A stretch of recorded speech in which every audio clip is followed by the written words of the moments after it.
The place, Ireland. The year, 1667. In Cork, an amazing proclamation is posted. It shall be a criminal offense for more than 5 persons above the age of 16 years to gather for the purpose of religious worship, except within the bounds of an established church. Conviction and imprisonment shall be determined by magistrate without the benefit of jury. Without benefit of jury. How far can they go? What's happening? Doesn't Parliament realize how we feel? The Conventicle Act was one of the most unjust and rigidly enforced laws in English history. It settled upon the land like a chill night.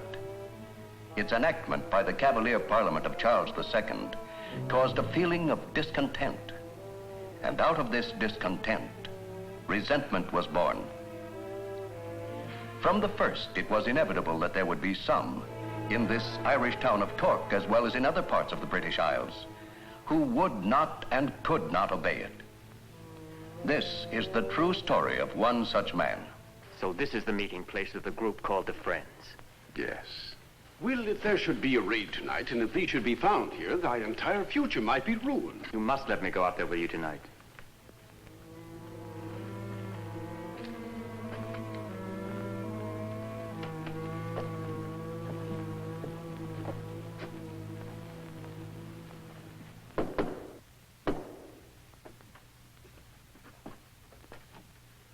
Oh, it's thee, John. Come in. Most of the others haven't arrived yet, but... Oh, it's all right. This is my friend, William Penn. Please forgive us. Thou art welcome to this house. The honor, sir, believe me, is mine. I've been looking forward all week to seeing you again. Seeing me again? I've heard you preach before. When I was a child, you came to my father's home. I've never forgotten it. You stood up in the drawing room and you said, every man on this earth has certain rights. And one of those rights is to worship God in whatever way he chooses, without the interference of king or government. I didn't understand you then, but I didn't forget the words. Thy father's home. Yes, that must have been many years ago. Times have changed. But people still come to listen. Oh, yes. More than ever now, I think. Intolerance always seems to bring men closer to God. Come and meet the others. And then in a moment, we'll be able Open to... up in there now! Open up! Hey, what's this? A meeting of dissenters, maybe. Thou art drunk. Please leave. Drunk, you say? Oh, yes, perhaps. But also very alert.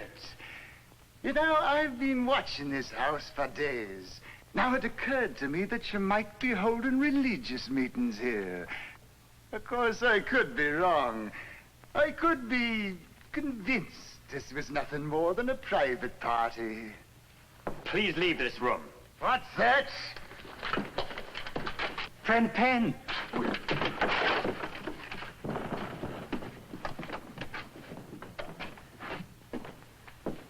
We appreciate thy interest, but we are people who deplore violence. Does it ever really accomplish anything? It's all right, my son. Please gather up the lanterns and the Bibles as quickly as possible. I'm sorry, John. Zealousness is a fine quality, Will. But if only thee could learn to hold thy temper. Come, we haven't much time. Harry? Where, friend? Rather a chilly night for a stroll, isn't it, my lads? 7 of you, eh? You should read the law more carefully. Not more than 5 persons shall gather for the purpose of religious worship, except within the bounds of an established church. Plain enough, I said it. And who might you be? My name is William Penn. Penn, is it?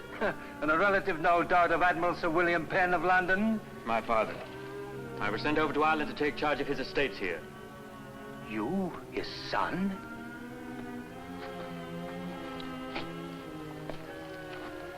Well, that alters the picture a little bit, doesn't it? Perhaps you were not aware, Mr. Penn, that this wasn't a legal meeting. You know, sir, you should be more careful of those with whom you associate. Now, supposing you run along home. No, I'll go where the others go. I've been most careful with whom I associate. All right. Rotten prison, then. For the rest of them. Come on! Come on, get along there. Come on, you two. Come on, get along.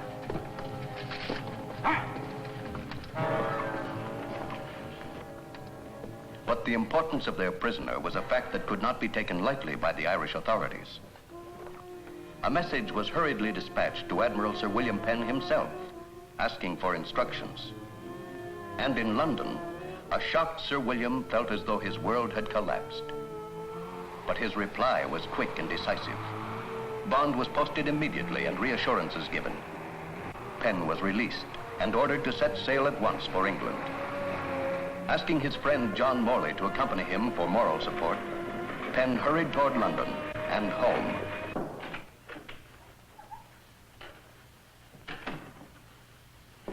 Father. Will, my boy. They told me that you've been confined to your bedroom. I hope you haven't been ill, sir. No. Will, why did you do this to me? I've been trying to understand it ever since this letter from the authorities in Ireland reached me. I cannot believe, sir, that there's wrong in seeking to worship God in one way rather than another. Nor can I. But then we're not discussing a matter of theology. We're discussing William Penn, my son, who has done a most foolish thing. Well, it seems to me, Father, that William Penn should have the right to decide that point. Will, you speak of rights. May I ask what rights you believe me to have? Well, the rights of every Englishman. And of every father who loves his son? Yes. Then allow me my rights. Allow me to desire for you a proud and splendid career. Wealth, prestige, comfort, happiness. But are you sure, sir, you know where my happiness lies? I know it does not lie in Newgate Prison or in the Tower. Will, how can I make you understand? With the king and his brother, the Duke of York, looking with favor upon our family, the whole world lies before you. Yes, sir. I've been informed that His Majesty is prepared to offer me an earldom. An earldom? It's a great honor for our family, Will, but without a son willing to carry on the title. You would refuse it if I continue with my religious beliefs? I would have to refuse if you continue to embarrass the crown. I see. Perhaps this one misstep in Ireland can be excused. His Majesty is not a vindictive man. And in the past, Will, I've loaned His Majesty various sums of money from my own fortune. It may be he'll forgive your ill-advised Irish adventure. But that provocation must never be repeated, my boy. Now that you've paid me your respects, you're free to leave. London is yours. Enjoy it.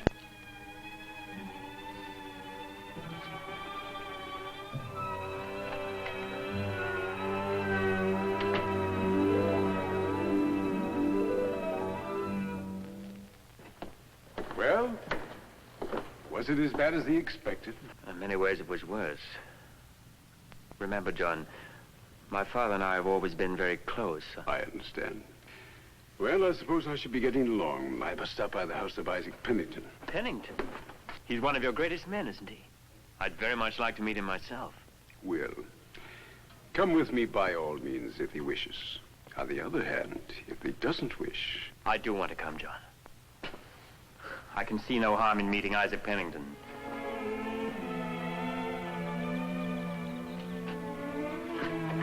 Good day, Gulielmus Splendid. John Morley. Good day. Thy sister said we would find thee out here. May I present William Penn? This is Gulielmus Splendid. This is stepdaughter of the gentleman I mentioned. Your most obedient servant. Will he be seated? We wish to inform thy father that there was a raid on one of our meeting places in Ireland. Most of us were able to post bail, but some were less fortunate. He used the word we. And yet? I, too, was taken in that raid. Since thy father has been so successful in raising bail money on other occasions, I thought I'd better come to him immediately. I'm sure he'll do everything possible when he returns. He's with a man named Samuel Wright. Does he know him? Yes, a good lad. Samuel Wright was taken in a meeting at Essex. He'd been arrested too many times before, and he was sentenced to banishment. Prison ship leaves for Jamaica tomorrow. I'm sorry. I went down to the ship yesterday. There were 300 men in that hold, chained together without food or water. 300. Wasn't it possible to do anything for them? Not now. Some might have saved themselves by recanting, but... They're giving up a great deal, aren't they? Homes, family, future. I don't think I would have blamed anyone in that position for recanting. Each of us has seen certain things. The inside of a prison. And the look of fear in the eyes of a man who is simply trying to worship God in his heart. Could we forget them knowing they existed? Could thee recant, William Penn? I believe I'll go for a walk. Will, what has happened between us? Ever since you returned from Ireland, I found it very difficult to talk to you. We never seem to spend much time with each other. No, I suppose not. Now, if you don't mind, Will, I want you to stay here this afternoon. A very important personage has consented to call on me. I consider it imperative that you should be here with me to greet him. What important personage, Father? Royal Highness the Duke of York. The Duke of York? Ah, Sir William. This is a very great honor, Your Highness. An honor, sir, that one old friend should visit another. I consider it rather a pleasure. Your Highness knows my son, I believe. Indeed I do. Though I haven't seen him at court recently. He's been away from England for some months, sir. Yes, I heard that he'd been away. Perhaps, sir, you would care for a glass of wine. Thank you, no. In Ireland, wasn't it? Yes, Your Highness. Your Highness, my son and I need your advice on a very important matter. Your call is most propitious. Father, Yes, Will? My advice, you say? And what is this important matter, Sir William? Sir, a short time ago, my son was involved in an extremely thoughtless action in Ireland. You may be familiar with the circumstances. It concerns certain nonconformist activities. The Friends movement, Your Highness. Go on, Sir William. He was misled, ill-advised. It occurred to us that this unfortunate lapse might injure his career unless... Unless, Sir William, everyone was made aware of his change of heart? Precisely, sir. It's utterly fantastic to assume that he should have aligned himself with these friends. Oh, I'm sure of that. And I understand your problem. Actually, I see no need for a public airing of this business. If you wish, I shall arrange an audience with the king tomorrow, and your son can make his personal apologies then. The matter will then be confined to court and cleared up there. Will that be satisfactory? Did you hear me, young man? I did. Well, then. Your Highness, I can assure you... Wait. I asked you a question, sir. I'm sorry, Your Highness. I cannot apologize. William, what did you say, sir? I have examined my conscience most carefully. I have done nothing either in the sight of God or man for which an apology is necessary. Rather, it is Parliament who should apologize to England. The charges are quite true. I am proud to be counted a friend. William, do you realize to whom you're speaking? I meant no offense to His Highness. Good day, Sir William. Do you realize what you've done, sir? Retract your words. No. You refuse. After everything I've told you. After everything I've... Go away. Leave me. At once. Father, I never want to see you again.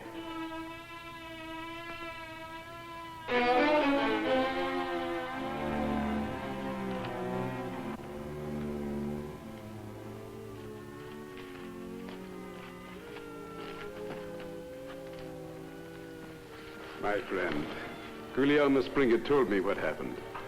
I didn't know what to do, where to go. So I came here. I feel torn to pieces inside. Why isn't there some place in this world where all religions can live in harmony? I know. Some place far enough away from England for open meetings of all denominations. Some place like the colonies in America. Yes. America. Why not? What? Why not go to America? But... Think of it. A colony of our own, a fresh new land where we or anyone else could build and practice religion as we. Why, there's no end to the dream. Religious freedoms beget all freedoms. And how would they get that car? Of course, I know we have an inheritance. This dream of mine is no longer romantic, it's necessary. We will get to America. We must speak to our friends. At gatherings at the home of Isaac Pennington, William Penn did talk to them, and Englishmen began rallying to the glowing idea. But brave words in that era in England led to inevitable results. And he was arrested again and again for preaching in the streets. Here we are again, Mr. Penn. Even the rats will be calling you Will. But you know, I think you've come once too often. Young speech maker. I look for you to be with me and the rats for a good long time this trip.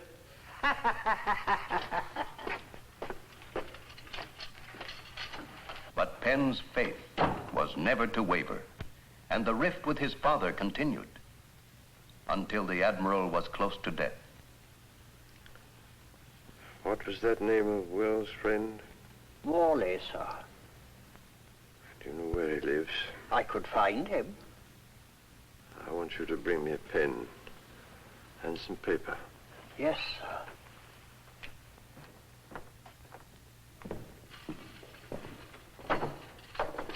Hi there, you. Good afternoon, my friend. John Morley. All right, get out. It seems me and the rats was wrong. And Juliana Springett was able to raise the money. No, she wasn't. No? Then what? Thy father wants to see thee very badly. It was he who provided the bail money. He's dying. Dying? Apparently, he was able to conceal his illness from nearly everyone until now. Dying? I'll come at once, of course. We can stop by my place and freshen up.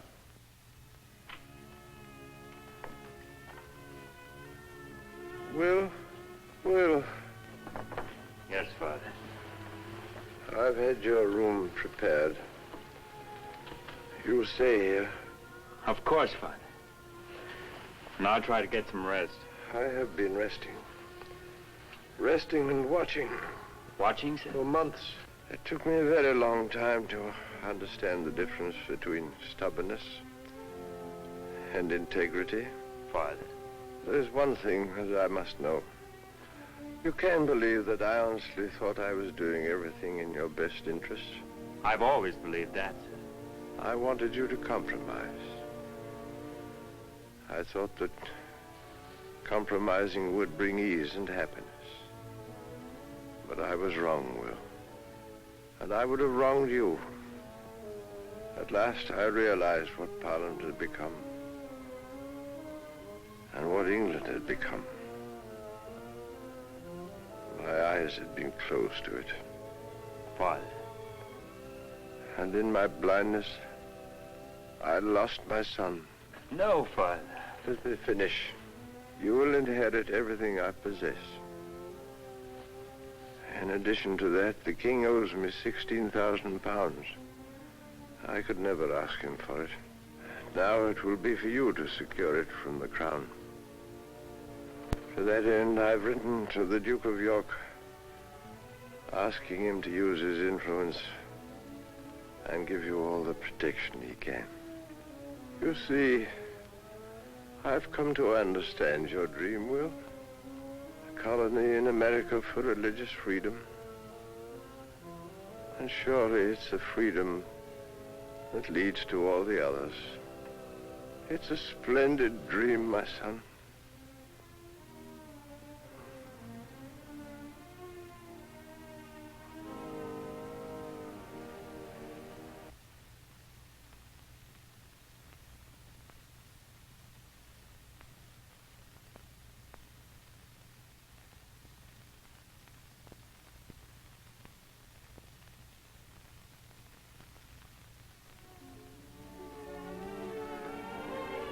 It was to take many years of struggle until the dream became a reality. Here, free men were bequeathed a series of privileges so sound and so sane that the Pennsylvania Constitution of 1701 was destined to be the direct frame upon which was built the Constitution of the United States.